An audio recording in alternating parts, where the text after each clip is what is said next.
ভূমি সেবা সপ্তাহ উদ্বোধন হয়েছে দেশের বিভিন্ন জায়গায়। এ উপলক্ষে আলোচনা সভা ও শোভাযাত্রা হয়।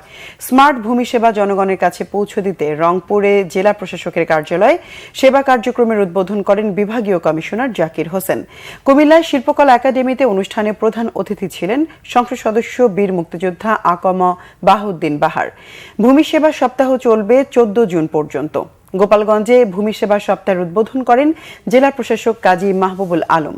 ভূমি সংক্রান্ত সেবা পেতে সুশাসন চত্বরে বসেছে মেলা। রাজশাহীতে স্মার্ট ভূমি সেবায় সরকারের বিভিন্ন কার্যক্রমের ওপর একটি তথ্যচিত্র দেখানো হয়।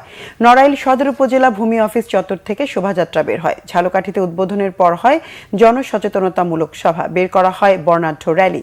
ঝিনাইদহে শোভাযাত্রা বের হয়ে শহরের বিভিন্ন সড়ক ঘুরে আসে, হয় আলোচনা সভা।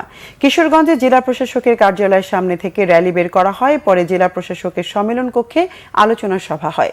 নরসিংদী সদর উপজেলা ভূমি অফিস প্রাঙ্গণে সেবা সপ্তাহের উদ্বোধন করেন জেলা প্রশাসক ডক্টর বদিউল আলম। সাতক্ষীরা শিল্পকলা একাডেমি মিলনায়তনে হয় আলোচনা সভা। সভা শেষে শিক্ষার্থীদের নিয়ে কুইজ প্রতিযোগিতায় বিজয়ীদের মাঝে পুরস্কার বিতরণ করা হয়। রাঙামাটি জেলা প্রশাসনের আয়োজনে ভূমি সেবা সপ্তাহের উদ্বোধন করেন জেলা প্রশাসক মোহাম্মদ মোশাররফ হোসেন খান। ভূমি সেবা সপ্তাহ পালন হয় জয়পুরহাটেও।